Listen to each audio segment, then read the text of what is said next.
Amen. Amen. Amen. Bantwana. Sesifundile tifundvo safunda the books of the Apocrypha, Wisdoms of Solomon chapter 5 verse 1 to 5, 16, 14 to 16. We also read Emau 111, 112, and then we read also from the book of Revelation chapter 21 verse 1 to 5, 22 to through chapter 2, 22 verse 5.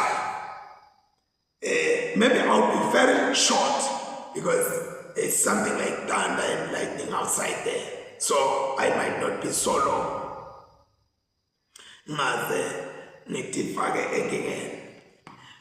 Bazalwane, just to be briefly, kube bengakhona nekuhlabelela nyalo bentawuthi nxa singena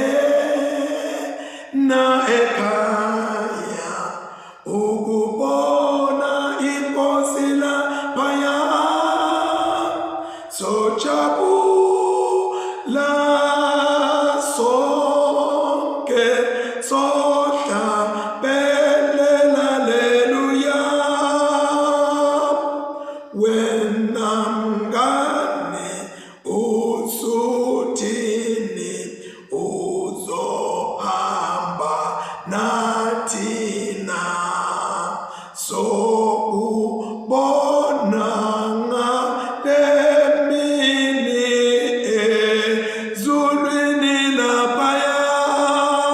So bengasho njalo bazalwane, but due to time factor it may not always allow me. Bazalwane, sisesikhathini lesimqoka, isikhathi lesibalulekile lakhona sikhumbula bonke labangcwele lasebasendlulele lasebasenkosini. Lokho kusikhumbuta ukuthi noma siphila namuhla singilabahambako. Futhi kule ncwadi ye-Wisdoms of Solomon sifunda ukuthi labanye abantu sibabukela phansi, labanye abantu sikhanda kwangazuthi bona uNkulunkulu akababhidi futhi akanenzaba nabo. Labanye abantu siyabaphatha kabi, sibabide ngamagama, size sibakhombe sibahlokoloze. Labanye sigcina sesibavalele ngisho nasetinkonzweni tethu kwekuthi lona akangedi la sontweni labo. Kodwa lana sifunda ukuthi ngaleli langa leli siyawubabona and ibuhlungu lendlela leyivetwa ngayo labantu obonakala sebavela ngayo. Umbhali lapha uthi when the unrighteous laba labangakalungi nasebabona laba labangcwele lababukele phansi ngala babanyathela babakhuluma kabi bapenta inhlekisa lithi batawushaya luvalo kube wangazuthi umphefumulo uyabashiya uma sebababona le kulelo khaya. And batobe babona ukuthi uyathi labantu laba besithathela phansi imisebenzi yabo, kodwa nyalo nabaya sebayakheliswa sebayakrana ngedayidem bayanikeza idayidem. And uyaqhubeka lombhali lapha uthi batawumangala and they will be amazed at the unexpected salvation of the righteous.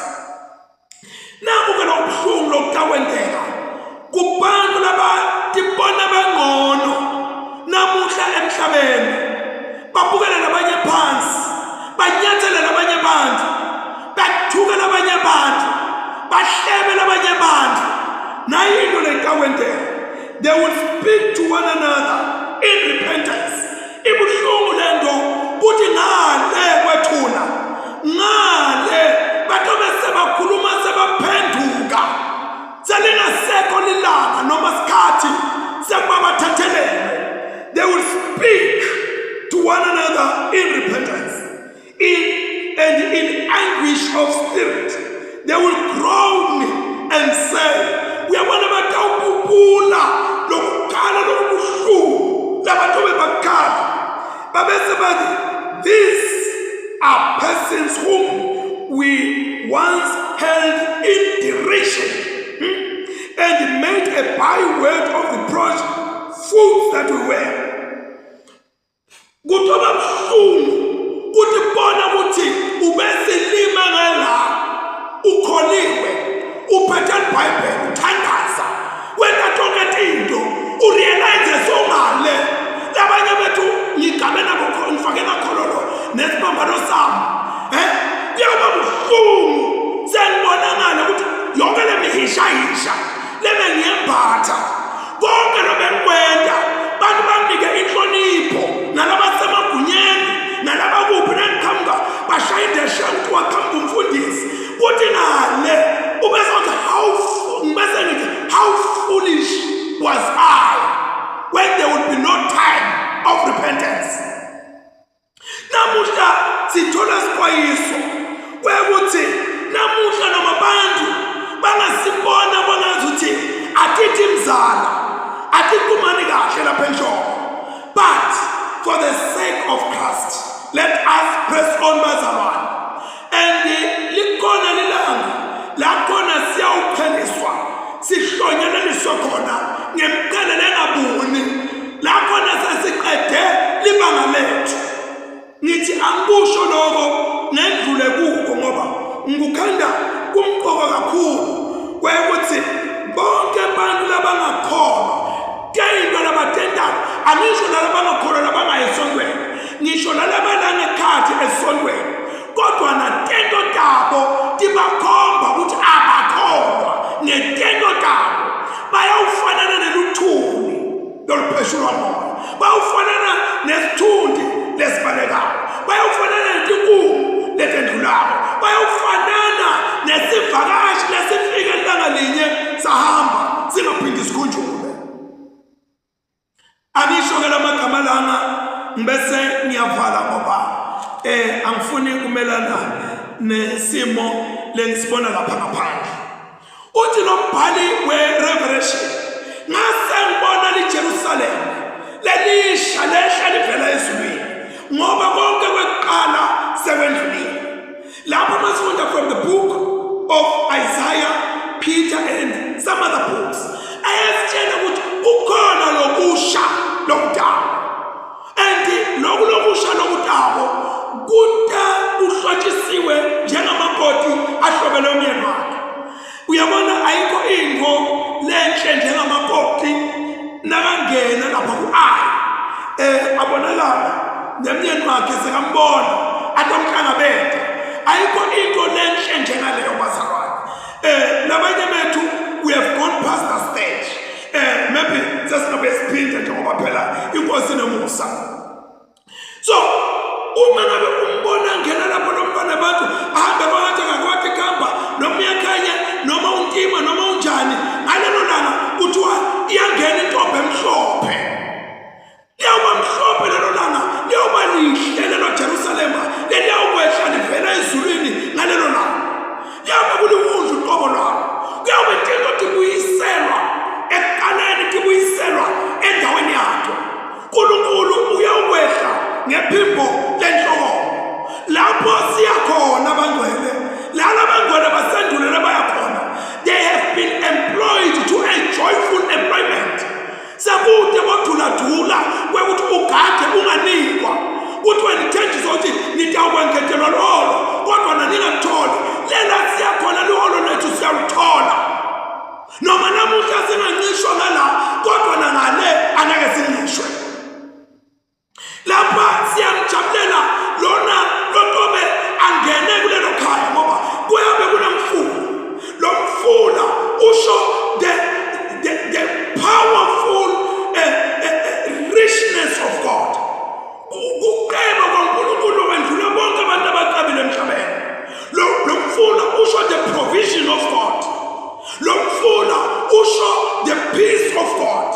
Siyabe sihleli endaweni ye-provision. Siyabe sihleli endaweni yokuthula. Konke lokubi kushabalele la khona kunetiqalekiso khona enkabeni yesihlalo kuyawube sekuhleleni umuntu kanye naNkulunkulu wakhe. Tiqalekiso will be eliminated, netinyembeti will be eliminated. Namuhla ngingakathandazi angisho ngithi tinetinyembeti lesikhalayo kunamhlanje kwi-weekend labanye bethu they are crying because their loved ones they have passed on. Kubuhlungu tinyembeti tekufela, labanye bayakhala tinyembeti compassionate tears, labanye bakhala tinyembeti rejection, labanye bakhala tinyembeti mockery. They have been mocked. People they have made mockery of them. Kuna labanye bantu labahlele kwalabanye bantu, and painful as it is, but leto tinyembeti tiyawesuka. You can cry today, it's okay, but there is coming a day when all tears will be wiped away from the face of the faithful ones. Let us pray. God Almighty, our Heavenly Father, once again, dear Lord, we give thanks to you. We praise and honor your name, remembering, oh Lord, that we are here foreigners, we are here sojourners, we are here pilgrims. We are on a pilgrimage, and we know that our home is waiting and doors open widely for us to be welcomed into that family house. Lord God, we thank you that in that home we will be given full identification because your name will be written on our foreheads. We thank you, Lord, that there will be perfect subordination where we will be serving, oh God. We thank you for many things, and we thank you for all those who have gone past before us. We thank you, Lord, for especially those of us whom we so dearly loved. Some of them, we have resumed this year together with them, but they are no longer, they have passed on. Some, they have played a major role in our calling, in the life and person of Bishop Meshach Mabuza, and in the life of Kokongwenya, and many more others. We have done so great a job in the life that we live. Oh God, our Father, we beseech you, oh God, that may your hand be upon each and every individual, that his or her name may not be mentioned because we think that one died shamefully or disgracefully. But Lord, in you, there is nothing like that. Therefore, Lord, we bring all those who have gone before us and those who will be buried tomorrow. And today, there were some who have been buried. Lord God, we thank you that they may be separated from us, but not from you. Help us, oh Lord, to persevere. Help us, oh Lord, to put more effort through your love, Lord. Sometimes we walk through dark areas of our lives and we feel so powerless. But Lord, we thank you with the love and the strength we receive from our friends, our family members, and from those who love us, Lord, who make us to see the next hour. Lord God Almighty, we are your children and we belong to you.